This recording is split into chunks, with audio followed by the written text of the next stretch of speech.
बात करेंगे हम कॉन्स सिंड्रोम या फिर इसको हम कहते हैं प्राइमरी हाइपर एल्डोस्टेरोनिज्म। जैसा कि नाम से पता चल रहा है एल्डोस्टेरोन की प्रोडक्शन ज़्यादा हो रही है फ्रॉम द एड्रीनल ग्लैंड।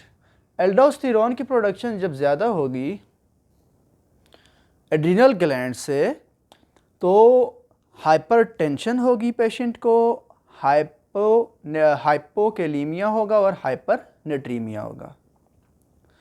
इसके मैकेनिज़्म ये है कि जब एल्डोस्टेरोन ज़्यादा रिलीज़ होता है तो ये क्या करता है, ये डिस्टल कन्वोल्यूटेड ट्यूब्यूल्स पे जाके और कलेक्टिंग डक्ट्स पे जाके एक्ट करता है और वहाँ पर जाके सोडियम पोटाशियम जो एटीपीएस पंप है उसकी एक्टिवेशन करता है और सोडियम ज़्यादा रीअब्जॉर्ब होता है, जबकि पोटाशियम जो है वो ज़्यादा लॉस हो जाता है यूरिन में।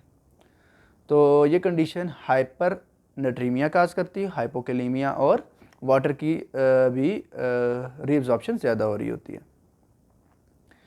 इस कंडीशन में जो इस कंडीशन को काज करते हैं डिफरेंट काजेज़ हो सकते हैं, जैसे एड्रीनल एडिनोमा हो सकता है, इसके अलावा बायलैटरल एड्रीनल हाइपरप्लेजिया हो सकता है और एड्रीनल कार्सिनोमा भी हो सकता है।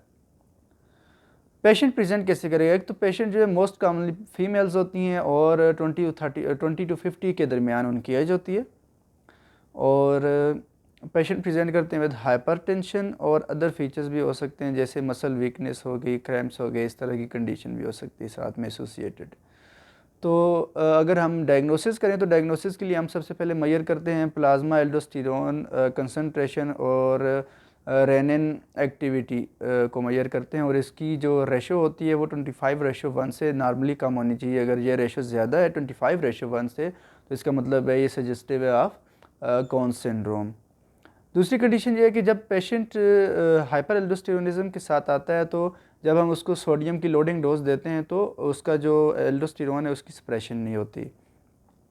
फिर तीसरी चीज़ ये है कि जो पेशेंट होता है विद प्राइमरी हाइपर एल्डोस्टेरोनिज्म उसमें जो इंफीरियर वीना केवा होती है उसमें हम कैथेटराइजेशन करते हैं और साथ में जो है हम सैंपल्स ले रहे होते हैं from adrenal veins, bilateral adrenal veins से हम सैंपल्स ले रहे होते हैं।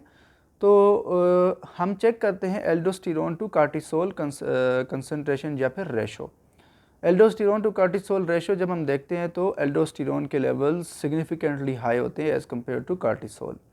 अब हम अगर ट्रीटमेंट की बात करें तो अगर यूनिलैटरल है, अगर कोई प्रॉब्लम जो कि हम सीटी से डिटेक्ट करते हैं कि यूनिलैटरल है या बाईलैटरल, तो अगर यूनिलैटरल है तो फिर हम यूनिलैटरल एड्रीनलेक्टमी करते हैं और अगर बाईलैटरल है प्रॉब्लम, बाईलैटरल यानी दोनों एड्रीनल ग्लैंड्स में है, तो हम इसके लिए ड्रग्स देते हैं, स्पायरोनोलेक्टोन एट्सेट्रा, हम इस तरह की ड्रग्स देते हैं।